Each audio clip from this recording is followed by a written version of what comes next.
جب بت تیار ہو گیا تو اس نے اس کا نام منات رکھا. یہاں آپ نے قرآن میں بھی پڑھا ہوگا نا کہ لات، منات، عزا، یہ ان کے بڑے بڑے بت کے نام تھے. تو اس نے بنایا اور اس کا نام کیا رکھا؟ منات. اسے عمدہ قسم کے لباس پہنایا، جیسے آج بھی پہنایا جاتا ہے، اسی طرح اس نے بھی اس کو عمدہ قسم کا لباس پہنایا. اور اس کو یہ پتا بھی نہیں تھا کہ اس کی یہ تمام محنت ویسٹ ہو جائیں گی اور یہ سب کچھ جو ہے اڑ جائے گا. جب اہل مدینہ کو یہ پتا چلا کہ مصعب بن عمیر رضی اللہ تعالیٰ عنہ ابو امامہ اسد بن زرع کے گھر آئے ہوئے ہیں، تو لوگوں نے بھی یہ ارادہ کر لیا کہ اس کے گھر جا کر مصعب بن عمیر کی باتیں سنیں، کیونکہ یہ کون ہے؟ ایک صحابی ہے جن کو آپ صلی اللہ علیہ وسلم نے کہاں بھیجا؟ مدینہ بھیجا. کس لیے بھیجا؟ مدینہ میں لوگوں کو دعوت دینے کے لیے بھیجا. ٹھیک ہے، تو وہ ایک کسی کے گھر رکے، ابو ماما کے گھر رکے، اور لوگوں نے کیا کہا، مدینہ کے لوگوں نے، کہ چلو ہم بھی چل کر سنتے ہیں یہ کیا باتیں بتا رہے ہیں، کون سی باتیں یہ بتا رہے ہیں. تو وہاں پر لوگ گئے. سیدہ ہند کے 3 بیٹے، سیدہ ہند کے 3 بیٹے تھے، ماوس، ماس اور خلاد. پہلے ہی دین اسلام قبول کر چکے تھے، یعنی انہوں نے حضرت مصعب کی باتیں سنی اور قرآن سنا، قرآن سن کر اٹریکٹ ہو گئے، اور ان کے 3 بیٹے بھی اب کیا ہو گئے؟ مسلمان ہو گئے.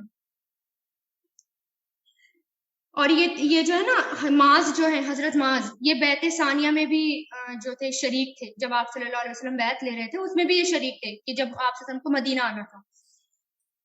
اب ان کے باپ عمرو بن جموح کو اس کا علم بھی نہیں تھا. یعنی اب دیکھیں، بیوی مسلمان ہو چکی ہے، بیٹے مسلمان ہو چکے ہیں. ایک روایت میں آتا ہے کہ 4تھا بیٹا بھی تھا ان کا، عبد الرحمن. ٹھیک ہے، تو ابھی یہ انہوں نے بتایا 3 بیٹے بھی ہیں، وہ بھی مسلمان ہو گئے، اور ان کی والدہ بھی مسلمان ہو گئی. لیکن گھر کے جو سردار ہے، گھر کا لیڈر، ان کا شوہر، ان کو ہی اس بات کا علم ہی نہیں تھا. چھپکے چھپکے اسلام قبول کر لیا. سیدہ ہند بھی ایمان کی نعمت سے سرفراز ہو چکی تھی، یعنی انہوں نے بھی اسلام قبول کر لیا، جس طرح کے ان کے بیٹے ایمان کی نعمت سے سرفراز ہو چکے. لیکن اس نے اپنے خاوند سے اپنے مسلمان ہونے کو چھپا رکھا تھا. ٹھیک ہے، حکمت اسی میں تھی. اگر وہ بھی بتا دیتے تو کیا ہو جاتا؟ بہت کچھ ہو سکتا تھا، اور گھر میں لڑائی جھگڑے ہو سکتے تھے. لیکن انہوں نے کیا کرا؟ اس بات کو چھپا رکھا تھا. وہ کسی مناسب موقع کی تلاش میں تھی کہ ان کے بیٹے اپنے مومن ہونے کا اعلان کریں. یعنی یہ جو ہے یہ موقع کے انتظار میں تھی، کوئی ایک ایسا موقع ہے جس سے ہمارا گھر نہ ٹوٹے. حکمت کیا تھی ان کی اس کے پیچھے؟ اگر وہ مان لو تبھی کے تبھی اعلان کر دیتے سب کہ ہم جو ہے چاروں، میرے بیٹے اور میں جو ہے مسلمان ہوتی ہوں، یا وہ بھی بتا دیتے، تو پھر اس سے کیا ہوتا؟ ان کا شوہر تو مانتا نہیں، کیونکہ اس وقت تو وہ بت منات کا بہت بڑا پجاری تھا، اور لڑائی جھگڑے ہوتے، بہت کچھ ہوتا. لیکن ابھی وہ ویٹ کر رہے ہیں. کیا کہہ رہے ہیں؟ ابھی موقع کی تلاش کر رہے ہیں، ابھی اپنے اسلام کو انہوں نے چھپا رکھا ہے. تو کیونکہ ایک دم سے بدلاؤ نہیں آتا، دھیرے دھیرے موقع کا انتظار کرنا پڑتا ہے، دھیرے دھیرے چلنا پڑتا ہے. اگر ایک دم سے کرتی تو گھر ٹوٹ جاتا. تو روایت میں آتا ہے ان کے 4تھے بیٹے عبد الرحمن بھی مسلمان ہو چکے تھے.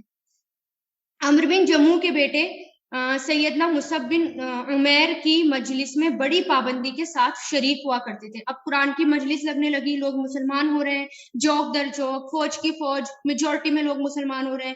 اب ایسا تو نہیں نا مسلمان ہو کے چھوڑ دیا جائے، ان کی تربیت بھی ہونی تھی، قرآن ان کو سنانا تھا، مجلسیں لگ رہی تھی حضرت مصعب کی، صحابی کی. تو وہ بھی جو ہے پابندی کے ساتھ وہاں پر جانے لگے.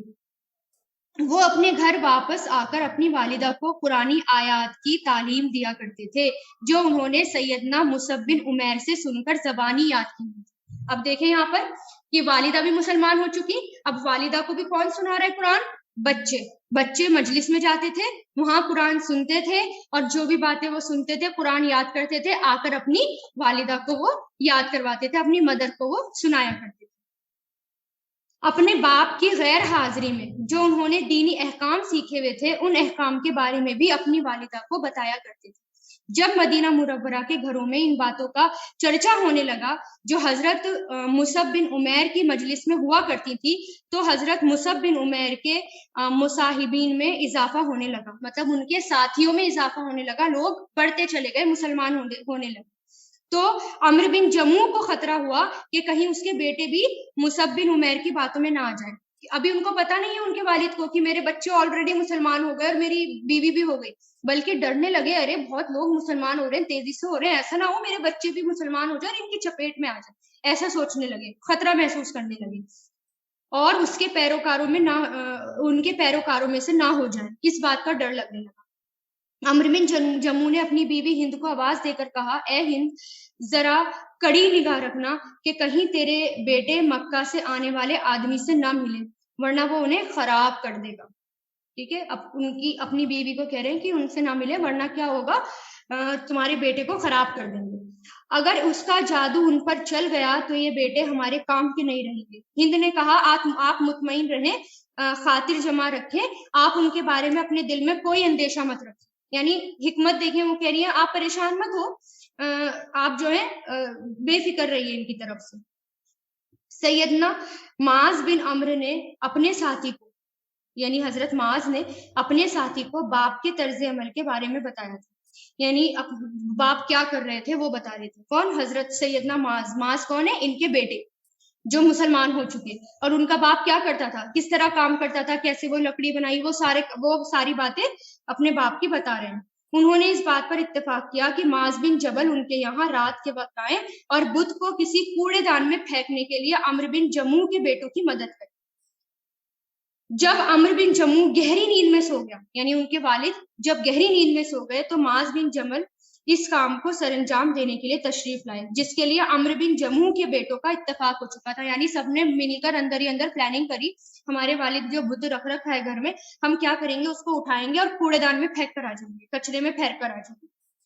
پھر ان کے والد سو گئے، انہوں نے ایسا ہی کیا، انہوں نے رات کے اندھیرے میں بت کو اٹھایا، گندگی سے بھرے کنویں میں منہ کے بل جا پھینکا۔ عمرو بن جموح صبح کے وقت نیند سے اٹھا اور منات بت کے کمرے کی طرف گیا تاکہ وہ اپنے یومیہ معمول کے مطابق، یعنی اپنے دن کے مطابق جو وہ کرتا ہے ہر روز ریگولر کے مطابق، اس کی پوجا پاٹ کرے۔ اس نے اپنے بت منات کو کمرے میں نہیں دیکھا تو چیختا چلاتا ہڑبڑاتا ہوا باہر آیا، لوگوں کو دھمکیاں دینے لگا، ادھر ادھر گھومنے لگا، جیسے حالت ہو جاتی ہے نا کہ کوئی قیمتی چیز کھو جائے تو کہاں چلی گئی، کتنی بری حالت ہو جاتی ہے، چیخنا چلانا شروع کر دیتے ہیں، ایسے اس نے کرا، اپنے بیوی بچوں پر چیخنا چلانا شروع کر دیا اور دھمکی دینی شروع کر دی لوگوں کو بھی۔ پھر اس نے اپنی بیوی ہند اور بیٹوں کو آواز دے کر اپنے پاس بلایا اور ان سے بت کے بارے میں پوچھا۔ انہوں نے کہا کہ ہمیں تو کچھ نہیں پتا کہ وہ یہاں سے کہاں غائب ہو گیا، کیونکہ کسی اور کو بلایا تھا نا باہر سے اس کو پھینکنے کے لیے۔ اس وقت ان کے بیٹوں نے جھوٹ نہیں بولا، ہاں جو معاذ بن جبل نے پھینکا تھا انہوں نے اس کو قبول نہیں کیا۔ عمرو بن جموح گھر کے اپنے بت کو تلاش کرنے کے لیے نکلا اور تھوڑی دیر بعد واپس آیا، اس نے بت کو اٹھا رکھا تھا، وہ اسے کوڑے کرکٹ کے ڈھیر میں گندگی سے لت پت پڑا ہوا اسے ملا تھا، گھر میں بیٹھ کر وہ اسے صاف کرنے لگا، اس نے اسے عطر لگایا اور اس سے وعدہ کیا کہ جس نے بھی تیرے اوپر ظلم ڈھایا ہے اس سے ضرور انتقام لے گا۔ ہند اور اس کے بیٹے حیران رہ گئے کہ قوم کا سردار کیا بچکانہ قسم کی حرکتیں کر رہا ہے، یعنی کیسی حرکتیں کر رہا ہے جبکہ قوم کا سردار وہ ایک گونگی بہری لکڑی کے ساتھ باتیں کر رہا ہے، وہ اس سے معذرت کر رہا ہے، یعنی معافی مانگ رہا ہے، حالانکہ وہ اس کی باتوں کو سننے کی صلاحیت بھی نہیں رکھتا، یعنی بت جو ہے وہ اس کی باتیں تو سن بھی نہیں سکتا اور وہ معافی مانگ رہا ہے۔ پھر اس کے بعد عمرو بن جموح تلوار لایا اور اس نے تلوار کو بت منات کے گلے میں لٹکا کر کہا، اگر اب دوبارہ کوئی تجھے اٹھانے کے لیے تیرے قریب آئے تو اس تلوار کے ساتھ اس کا کریا کرم کر دینا، یعنی بت کے اوپر تلوار رکھ کر کیا کہہ رہا ہے ان کا والد کہ جو بھی تمہارے پاس آئے نا اب کی بار تمہیں اٹھانے کی کوشش کرے، اس تلوار سے اسے مار ڈالنا، یہ تلوار دفاع کے لیے میں تمہارے پاس رکھتا ہوں، یعنی تم اپنا بچاؤ کر سکو اس لیے میں تلوار تمہارے پاس رکھ رہا ہوں۔ اور یہ ساری باتیں کس سے کر رہا ہے؟ وہ بت سے کر رہا ہے، اس سے اپنے دشمن کا کام تمام کر دیا۔ جب یہ بوڑھا شخص دوبارہ نیند کی آغوش میں چلا گیا، یعنی دوبارہ سو گیا، یعنی نیکسٹ ڈے سو گیا، تو حضرت سیدنا معاذ بن جبل رضی اللہ تعالیٰ عنہ تشریف لے آئے، عمرو بن جموح کے بیٹوں نے اس کا تعاون کیا، یعنی مدد کی، اور ان سب نے مل کر پھر بت اٹھایا اور اسے پھر گندگی کے ڈھیر میں پھینک دیا، اور بازار میں ایک کتا مرا پڑا تھا اسے اٹھا کر بت کے ساتھ باندھ دیا اور چھپکے سے واپس چلے آئے، یعنی اب انہوں نے کیا کرا، اس کتے کو بھی بت کے ساتھ باندھ دیا، کوڑے کے ڈھیر میں پھینک۔ انہوں نے ایسا انداز اپنایا جیسے کچھ ہوا ہی نہ ہو، یعنی بالکل ایسے ہو گئے کہ جیسے ہم نے کچھ کیا ہی نہ ہو اور آ کے سو گئے۔